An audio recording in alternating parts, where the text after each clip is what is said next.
Hey everyone, welcome to Adventures in Everyday Cooking, where every day can be an adventure in your kitchen. My name is Heather, and today we're gonna solve a Sunday crisis.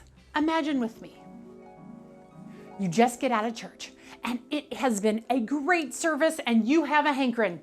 You have a hankering for some good chicken. You know the chicken I'm talking about, you know. So you drive over to Chick-fil-A only to discover the lights are off. It's Sunday yet again, and you have forgotten that they take Sundays off to be with their families. But yet you still have that hankering for chicken. What are you going to do? Well, I'm here to solve that crisis right now. All you need is chicken, some thyme, and some pickle juice. Kid you not. That's all you need. I mean, there's a few other things you need, but if you have those two things, everything else is negotiable. And better yet, because Lloyd G is amazing, thank you Lloyd G, he asked that we do chicken nuggets in our deluxe air fryer. So we're gonna make these Copycat Chick-fil-A nuggets in the deluxe air fryer. And I'll just tell you right now, these nuggets are way better than deep fat fried nuggets any day of the week because less oil, all the deliciousness. I've actually pitted them side by side, not telling my family which was which. They picked the air fryer every time. So are you ready for this adventure? It's amazing.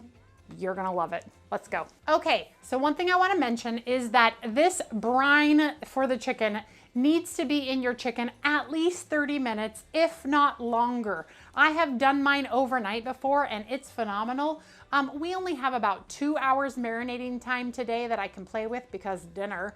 But I'm gonna leave it in there for the full 2 hours because the longer you can take to get that brine to penetrate that meat, the better it will be. And I'm gonna put the Ziploc bag in a jar just so it's easier to add my ingredients to it. Now, as I mentioned, we use pickle juice in this recipe. You can make your own pickling brine. You just follow any Joe Average recipe, and then you can cool that, and then you can use that. Usually we use the pickle juice from our pickle jar, but as you can see here, I have almost used all of the pickle juice in this jar previous times that we've made this Chick-fil-A Copycat recipe because it is that good. So yesterday when I was at the store, I went to go pick up another jar of pickles, knowing that I had all of these pickles still that needed to be eaten. And I was like, I am having a hard time buying a whole jar of pickles, knowing that I have all these pickles already. However, I happened to buy the canning aisle and they had this most amazing product that I wanted to try today for this recipe. It is a DIY pour over pickling brine for kosher dill pickles. So I thought, you know what? We're gonna do it. And I bought two to test out. So one for today and then one for another day.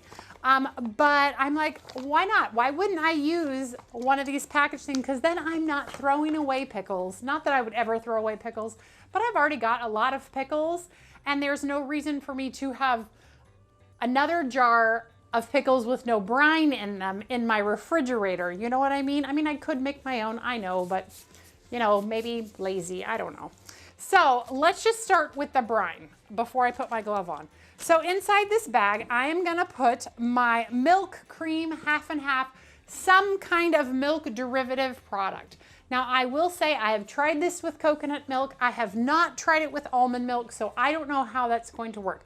Coconut milk works just fine in this recipe to make it dairy-free. I'm using half and half today because frankly, that's what I have. All right, then we are gonna add 2 eggs. There we go. Okay, now we are gonna pour in, wow. Oh, smells so good. Now we're gonna pour in our pickle juice. And this is just under 1 cup of pickle juice. And now we are gonna do the little squishy squish of the bag. So now we are gonna put on a glove so that we can touch our raw chicken. And you don't have to put on a glove to touch raw chicken, but I'm going to because I still want to do the rest of this stuff without having to wash 75 times. Whoa, and my hand is already wet, and so my glove is not. Okay, well, whatever. All right, so now we're just gonna put our chicken into our marinade. And this is about 3 pounds of chicken. This recipe is for 2 to 3 pounds of chicken, give or take. You know, I usually double the recipe. All right, and now we are going to seal the bag before it comes out of the jar. And that is because we don't want it to squish all over the place. You don't have to do it in a jar. The only reason I did it in a jar is because I don't have anyone to hold the bag for me. I know they have those fancy bag holder clips, and I've actually thought about getting them in past days, but I have not gotten them yet. But this works really well because you have a jar, and now we can get our stuff out pretty easily because it's a pretty fluid mix. See that? So awesome. So this is what we're gonna do now. We are going to get this into the refrigerator for no fewer than 30 minutes. But if you can do it overnight, you will be rewarded, but I only have about 2 hours.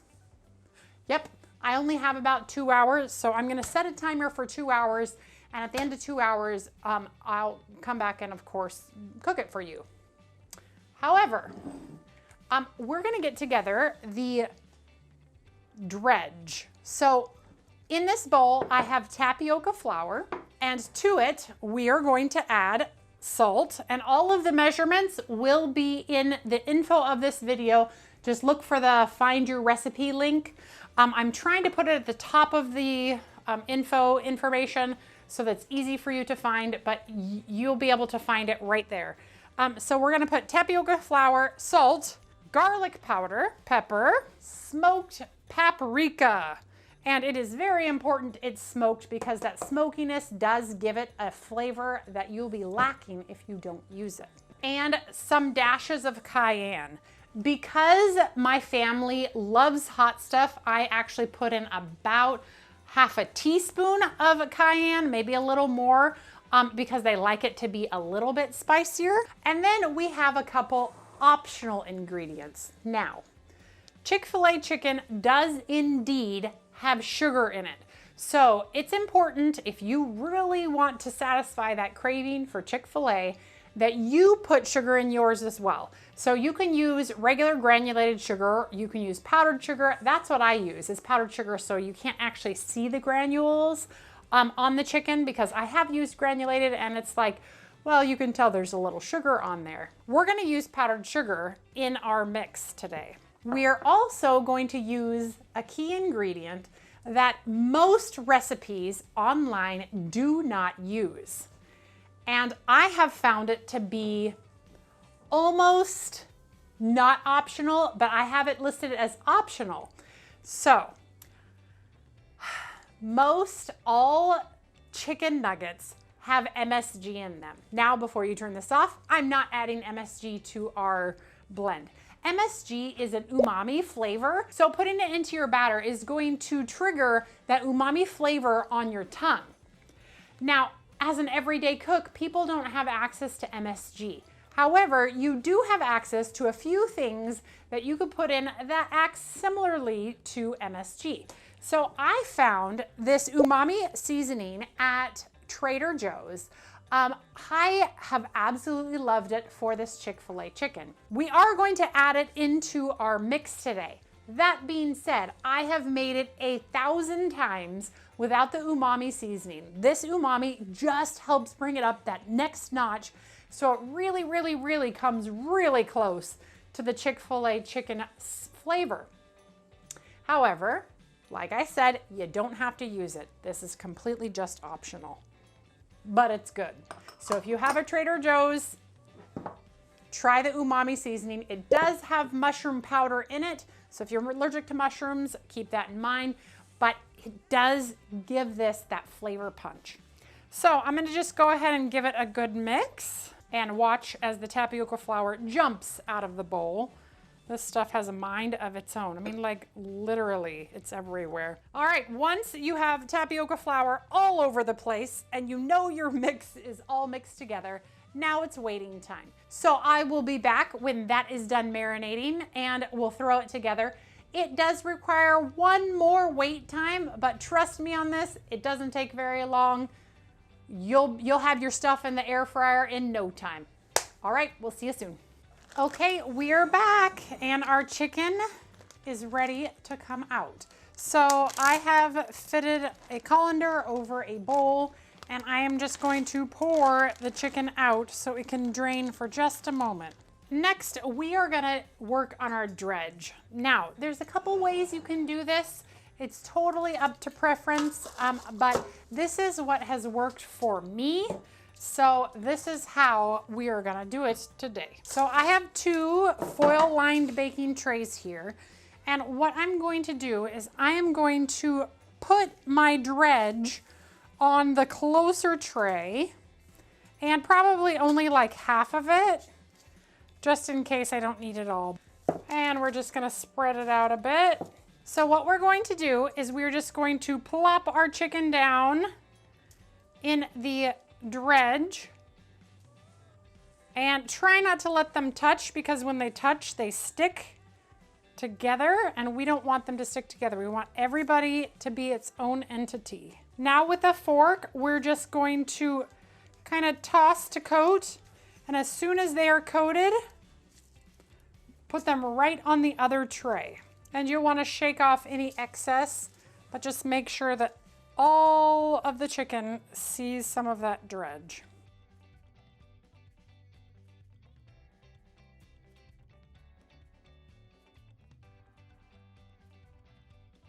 All right, they're all dredged and coated. Let me just clean up a little bit.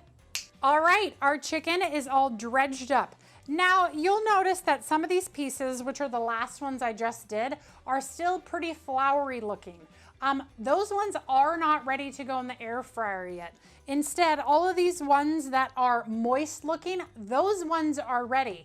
However, most of this will fit on my 2 trays, so I'm just gonna let it sit here for another couple minutes before we get this thing started and get these in. Because if you put these pieces in the air fryer that still have the flour on the outside, the flour doesn't cook. It just kind of burns. So you really want everything to look moist like that.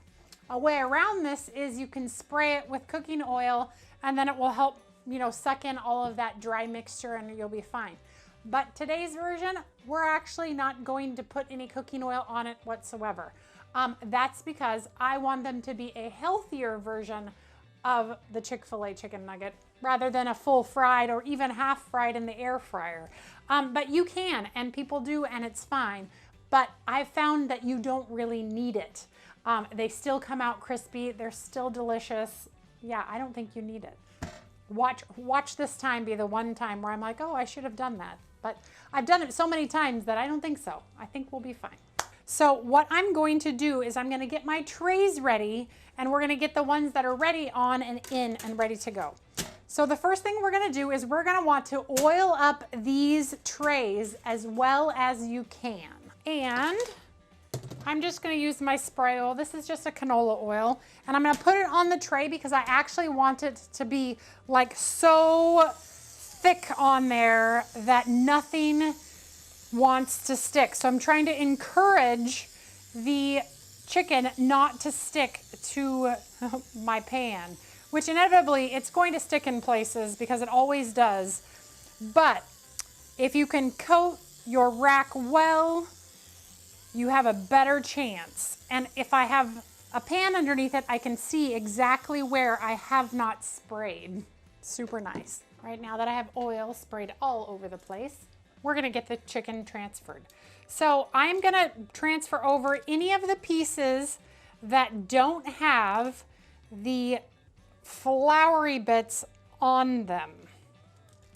Oh, and let's get the air fryer started. We're gonna set it for custom 390 for 5 minutes. And when you get your chicken on here, make sure the pieces are not touching because that will ensure even cooking.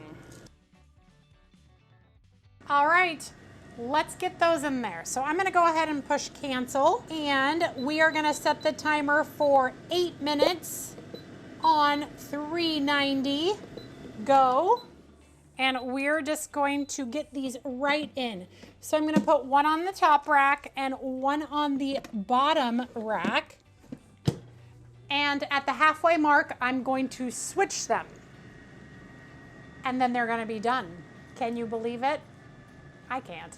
I mean, I can because I do it all the time, but delicious. Okay, we'll be back when those are done. All right, while that's finishing off, I thought I would address the sauce issue. So a lot of people are like, I can't eat Chick-fil-A nuggets without the sauce. Well, you're in luck. I recorded a video a couple weeks ago of this actually Chick-fil-A recipe, but something was wrong with my mic, so I had to scrap that.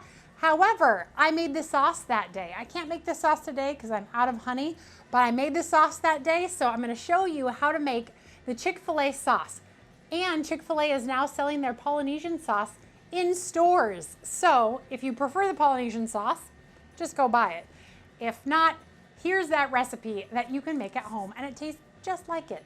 Enjoy. So the first thing we're gonna do is we're gonna put 1/4 of a cup of honey into our bowl, 1/2 of a cup of mayonnaise, and you don't have to worry about writing down any of these measurements because I actually have a link to the recipe that you can print out in the info of this video.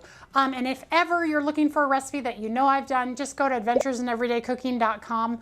It will have every recipe that I have ever done, and it'll have links to the outside recipes that aren't mine. Yeah. All right, 2 tablespoons of yellow mustard, 1/4 of a cup of barbecue sauce, and 2 tablespoons or the juice of 1 lemon. And then we're just gonna give that a little whisk with our little whisk. All right, perfect. Looks like Chick-fil-A sauce. That's because it is Chick-fil-A sauce, only homemade. All right, and now we are gonna pop this into the refrigerator for this for as long as possible. So if you are making this recipe, do the sauce first. Then by the time you're done cooking all of the chicken, the sauce needs about an hour's refrigeration time. So just make sure you give yourself some time for this thing to all marry together and be thick and beautiful and oh, so good. All right, the timer is up. And it's time to get our chicken out. Look at that, look how beautiful.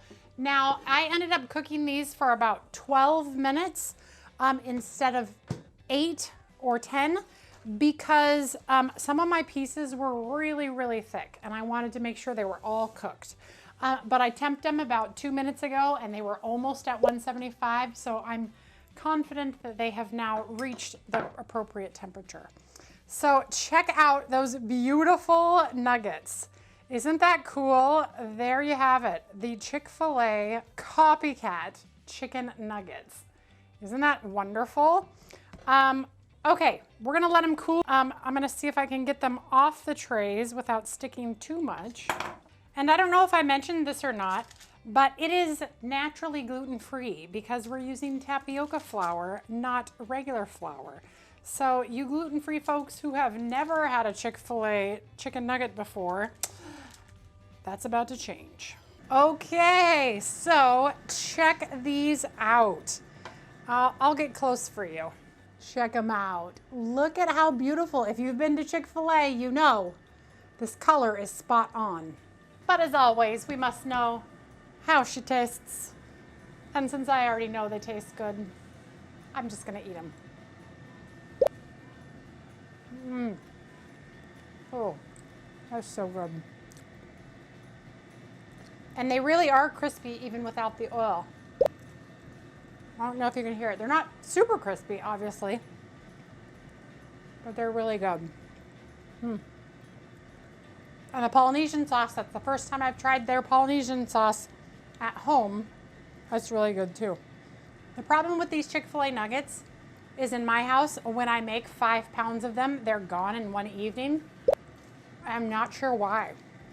because nobody overeats or anything.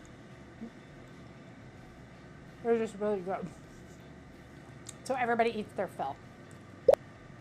Oh man, I should probably stop eating them. You guys, this solves your Sunday crisis. Chick-fil-A nuggets, gluten-free, at home. Boom. They're so good. All right, you guys, well, I'm gonna go ahead and get off here because this is part of dinner and I still gotta make a salad because we're having Chick-fil-A chicken salad tonight. So that's it for me. If you enjoyed that video, give it a like, share it with your friends, and subscribe to my channel. I do videos several times a week and I'm always looking for the next adventure. So if you got one for me, leave it in the comments below. I don't mind checking it out. And if it's something that I really wanna do, you'll see it and you'll get the credit. Lloyd G, thank you so much for suggesting we do chicken nuggets in the air fryer. There you go. Chicken nuggets in the air fryer. Okay, you guys, we'll see you later. Bye.